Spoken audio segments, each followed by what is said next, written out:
Los Angeles, California. The West Coast has opened its doors and, of course, its beaches to thousands of fans taking in the World Cup. And in less than 24 hours, the U.S. men's national team will look to finish their group stage in style when they face Czechia right here in Los Angeles, specifically here at the Los Angeles Stadium. That's why you will find us pitched up just outside as we look ahead to that game. And today, of course, look back at all the action we saw today. Welcome to this edition of ESPN FC. I'm Alexis Nunes, back here with Jürgen Klinsmann, Herculez Gomez, Jermaine Jones, and Kasey Keller. Right, let's get straight into it because we have to talk about the games that we just saw, starting with one of the co-hosts of this World Cup, Mexico taking on Czechia at the Estadio Azteca. Javier Aguirre making 5 changes to the side, which defeated South Korea, and Mexico ending up with a triumphant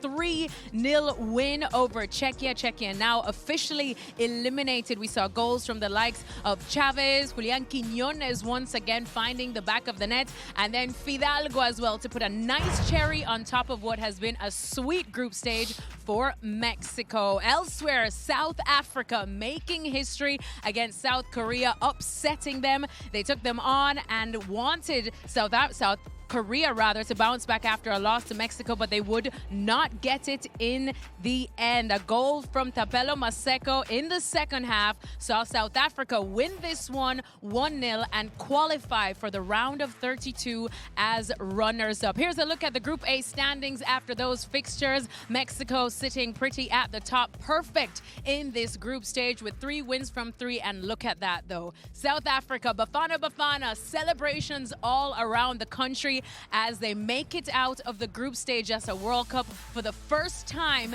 in their history. All right, let's get some thoughts from the guys now, but we're going to start, of course, with Mexico. Herc, I mean, one of the big criticisms that we had about Mexico is that they were getting the results, they were getting the wins, but it just didn't look pretty. Did you see any improvements today? Because this felt like a big win. Well, I don't care if it looked pretty. This is historical for Mexico. I don't think Javier Aguirre or the players care. This is 9 points in the group phase, an historic achievement. He makes 5 changes to the starting lineup. 2 in the defensive line, including a center back, 2 central midfielders, and your starting 9 in Raúl Jiménez. He puts in a 17-year-old Gilberto Mora to start for the first time in a World Cup. He doesn't miss a beat. He puts in players with size, stature, strength, because he knows that Czechia is going to come in with a lot of crosses, going to come in with a lot of size, going to come in with a lot of physicality. They know the big, massive home field advantage that they have. They waited until about the 50th, 60th minute, and then you saw Czechia go down. These guys that are next to me know what it's like to play in Estadio Azteca.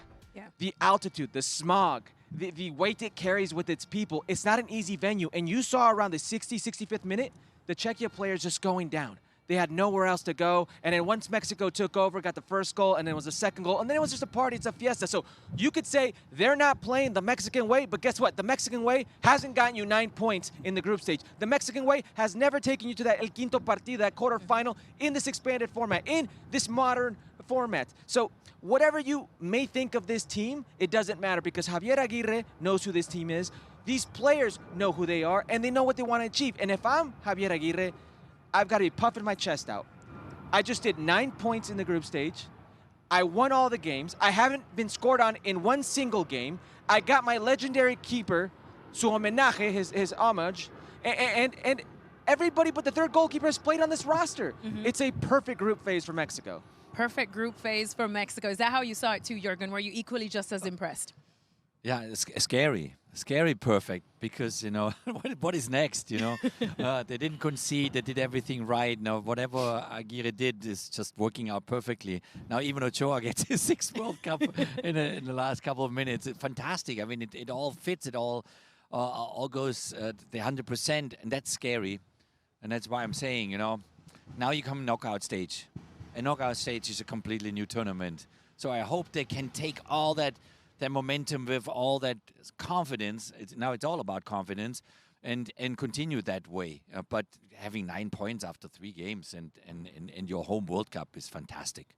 Can I just say that we had the game on here outside at the set, and when Memo Ochoa came on, Herc yelled at Jürgen to come and see this moment, and Jürgen came running, and Jürgen, you said, wow, this is amazing. It's a big moment, isn't it, for a legend of Mexican football? Oh, it's a big moment, yeah, absolutely, because he's so sympathetic. He's such a cool guy. I really like him a lot, and I always liked him. And now he gets his 6th World Cup. It's outstanding. Outstanding indeed. JJ, what you saw from Mexico now, as Jürgen said, it does look scary, perfect. Has it given other teams a lot to think about now? To be honest, I have to go a little bit against it because I don't think it looks absolutely perfect when you look at the 3 games. Yes, when you look at the points, 100%. But I think when we all who sit here know the Mexico from the past, in the game itself, how they played in the last 3 games, yes, they won, but they were not the Mexico that you look at it and go, wow, they played good. When I look at South Korea, the goalkeeper made a mistake. That's why South Korea lost the game. Today, I was surprised that the Czech team was not really going pressing. And every time when they did it, Mexico struggled and had problems. So if we talk about how they finished it up, how they got the win in scored the goals, 100%. I have to agree. At the end, it counts only how you get out of the group stage. Now we'd be interested to see how the Mexican team is doing it in the knockout phase, because I believe they were not challenged enough in this 3 games. That's why I think it would be good to see now in next game. Kasey, how do we look back at what we've seen from Mexico now in the group stages, given the fact that, as all of you have said, this is not the Mexico all of you faced, but they're still getting results? They are, but I think we've all been talking about this since this tournament began with the expanded 48-team format. It doesn't challenge you potentially earlier in this tournament, where I think Mexico would have rather had a situation somewhere in that group stage where they had to suffer and come out of it. Because once you start getting in knockouts, you want to rely on knowing that, oh, hey, we conceded this bad goal and we came back from it, or something didn't quite go perfectly right and we were able to recover from it. They don't know what that feels like right now because this group stage was too easy. You can only beat the competition that's in front of you. They did that. They did that in front of their home fans. They haven't conceded a goal. Obviously, that's a lot of confidence from that as well. But they haven't been pushed.